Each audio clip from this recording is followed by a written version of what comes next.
अहोई अष्टमी व्रत कथा। एक अंधी बुढ़िया थी जिसका एक लड़का था और लड़के की बहू थी। वह बहुत गरीब थी।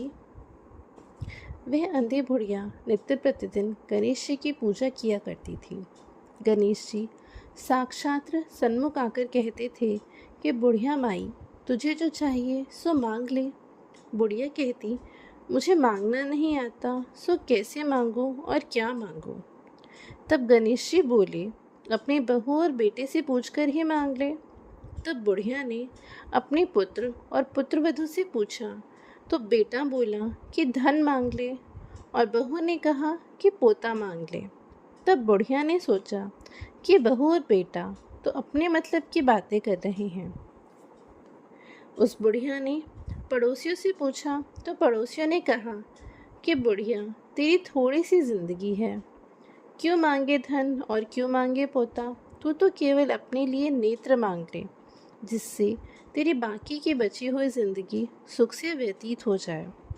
उस बुढ़िया ने बेटे और बहू तथा पड़ोसियों की बात सुनकर घर में जाकर सोचा, जिससे बेटा बहू और मेरा सबका भला हो जाए वही मांगूंगी और अपने मतलब की चीज़ भी मांगूंगी।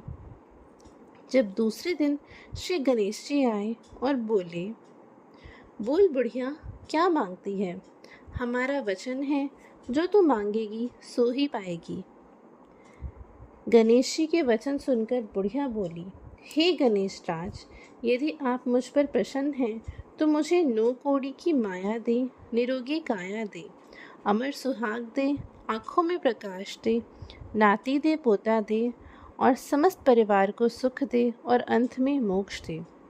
बुढ़िया की बात सुनकर गणेश जी बोले, बुढ़िया माँ, तूने तो मुझे ठग लिया। खैर, जो कुछ तूने मांग लिया वह सब तुझे मिलेगा। यूँ कहकर गणेश जी अंतर्ध्यान हो गए। हे गणेश जी, जैसे बुढ़िया माँ को मांगे अनुसार आपने सब कुछ दिया, वैसे ही हम सबको देना और हमको भी देने की कृपा करना।